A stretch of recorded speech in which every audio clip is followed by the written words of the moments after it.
O Brasil continua com o segundo maior juro real do planeta, é muito juro. Bora dar uma olhadinha no ranking de juros globais elaborado pela MoneyU e pela Lev Intelligence. Então temos no topo a Rússia, 9,67% de juros reais. Lembramos que há uma conta matemática econômica para calcular estes juros reais, não é simplesmente tirar da taxa de juros a inflação. E aqui no Brasil nós temos 9,33%, estamos no topo. Acima de México com 5%, África do Sul, Indonésia, Hungria, Colômbia, Polônia, tem muito país abaixo de nós. E aí a gente está lá no topo, não é motivo para comemoração de jeito algum. Essas decisões sobre juros no Brasil e lá nos Estados Unidos continuam sendo o principal motor do mercado financeiro nesta semana. Tanto o Banco Central quanto o Fed destacaram a pressão da guerra no Oriente Médio e indicaram que o combate à alta de preços vai ser prolongado. Para analisar o impacto destas decisões no mercado, da renda fixa e também nas estratégias de investimento, conversamos agora com Ian Lima, gestor de renda fixa da Interasset. Sempre um prazer recebê-lo, meu caro. Uma ótima tarde a você. Ótima tarde, Gabriel. E aí, Ian, a gente está falando sobre DIs, é a tua praia, sobre juros futuros, sobre renda fixa. Eu queria entender quais são os efeitos, principalmente dessa decisão que a gente teve aqui no Brasil, do comunicado oficial do Banco Central brasileiro, para quem está buscando oportunidades em renda fixa, para quem já está alocado em renda fixa. Qual que é a tua visão? O que chama mais a atenção de ontem para hoje? Acho que pegando do último Copom para esse, né, da reunião de ontem, a gente lá em março, a gente tinha uma incerteza do início da guerra, 15 dias, tinha uma expectativa que a guerra ia durar algo como 3, 4 semanas, né? Assim, era um pouco do consenso no mercado. Então era difícil você se posicionar, enfim, até o Banco Central tomar uma atitude, ele falava sempre em uma coisa mais parcimoniosa.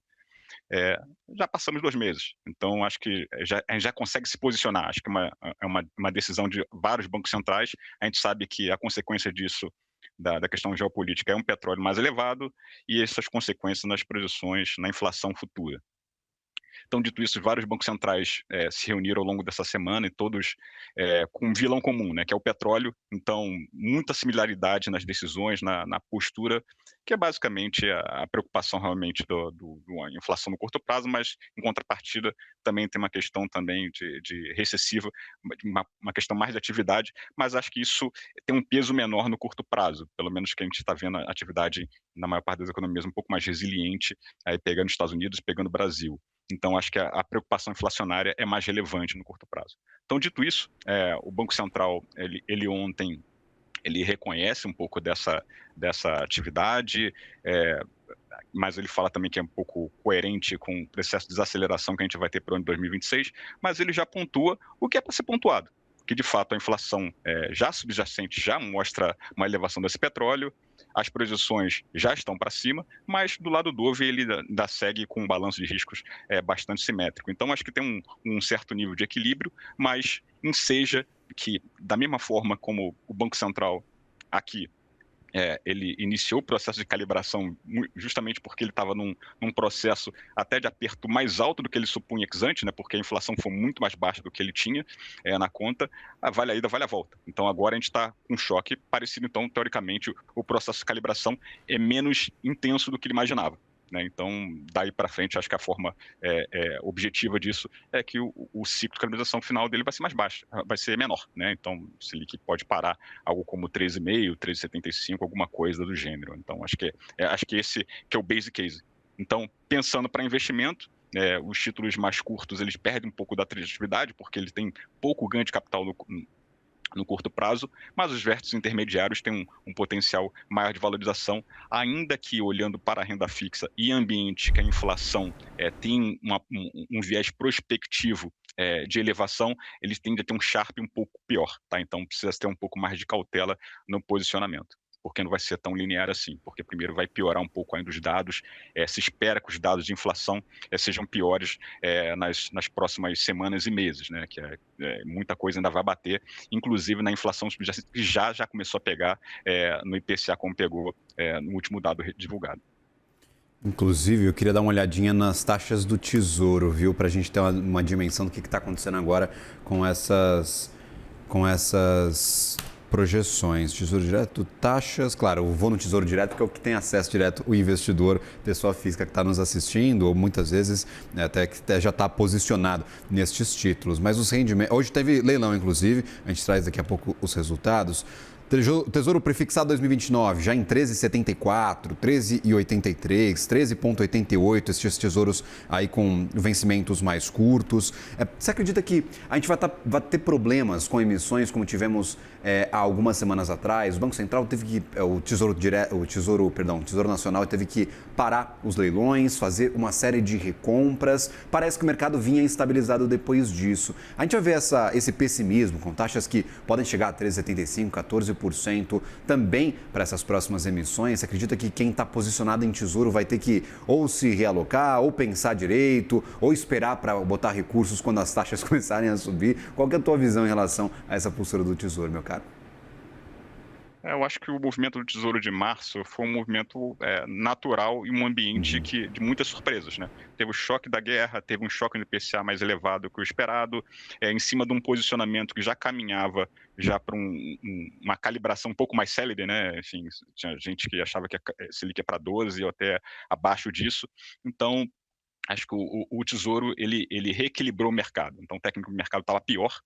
Então, acho que nesse sentido, eu não vejo uma repetição, tá, no curto prazo para isso, né? Isso, as incertezas estão aí e acho que dado o ruído que a gente teve de guerra, o sinal mais claro é de um petróleo mais elevado, mas quem está posicionado já está consciente disso. Então, acho que não é surpresa para ninguém.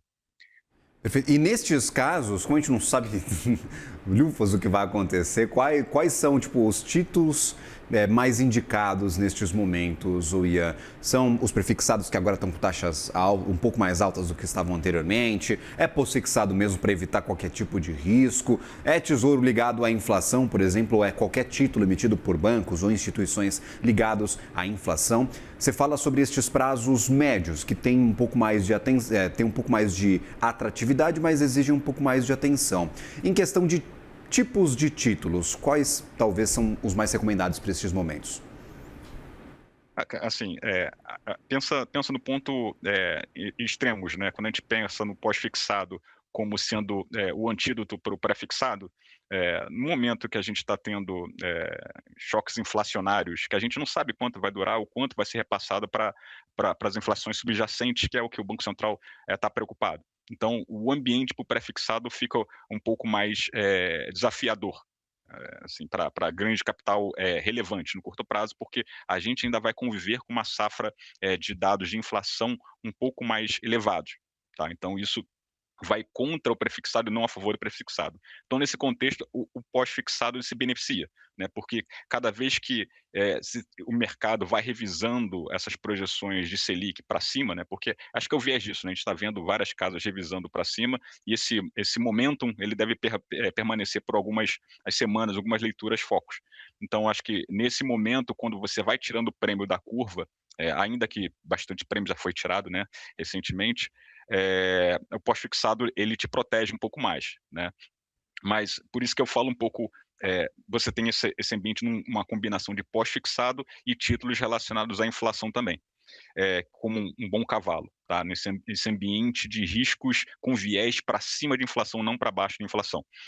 Mas, por outro lado, os títulos indexados à inflação, a gente também tem que olhar qual que é o seguro implícito, qual que é a inflação implícita dentro daquele ativo, né? Porque se ela tiver bastante alta, ela não vai proteger muito mais para cima, digamos. Olhando para os títulos, vários títulos ao redor de 5,5 para vértices ao redor de 2029, entre B 2030, parece excessivo exposed. Se você acha que o choque do petróleo vai se devolver no final do ano, na virada do ano que vem, de hoje até lá, uma inflação implícita de 5,5 parece elevada. Então, fica menos óbvio. Então, de uma forma pragmática, os ativos de inflação eles andaram bastante, né, nesse ano, todos rodando bem acima do CDI, mas a contrapartida disso é que o hedge implícito dele andou também. Então ela fica menos, um fator de proteção menor para frente por conta da questão da inflação, do hedge inflacionário do ativo. Tá? A não ser que realmente o petróleo vá para 150, 200, é uma outra história. Que aí também muda tudo, mudaria até a história do pré-fixado no mundo. Né?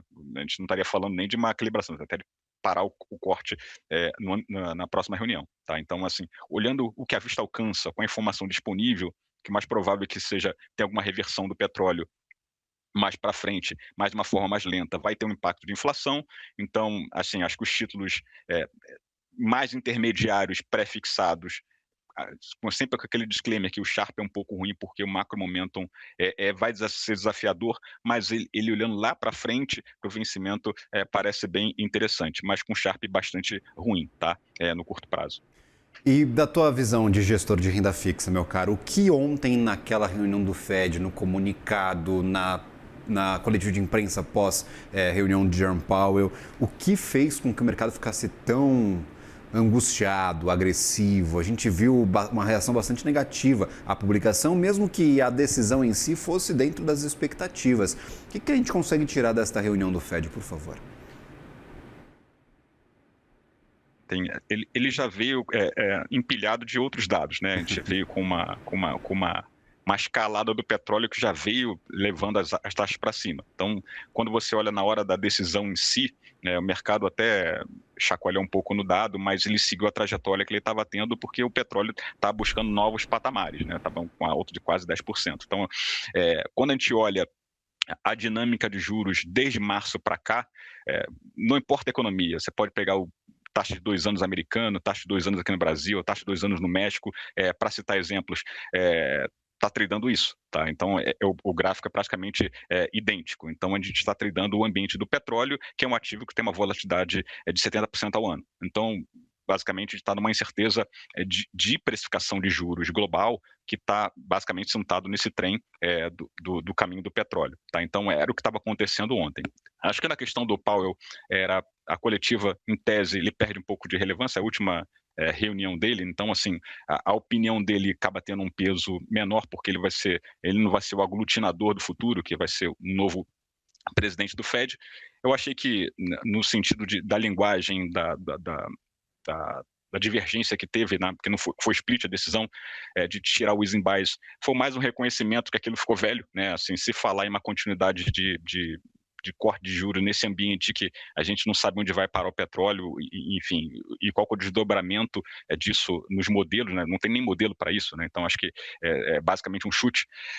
Então acho que é razoável a gente, os dots, né, que não foram divulgados ontem, não teve nessa reunião, mas já tem um cheiro que na próxima reunião que vão ser divulgados os dots, o corte esperado para esse ano não faz muito sentido. Acho que a estratégia é de parar para observar, enfim, que é muito parecido com o que tem na curva, que tem corte só para o final do 2027. Então, acho que para o mercado é pouco efeito. O que aconteceu nos juros foi mais uma questão do petróleo em si, que é algo que já vem acontecendo desde março. Ian Lima, meu caro, sempre bem-vindo à nossa programação. Até uma próxima. Boa tarde, você, um bom trabalho. Até uma próxima, Gabriel. Valeu. Um abraço.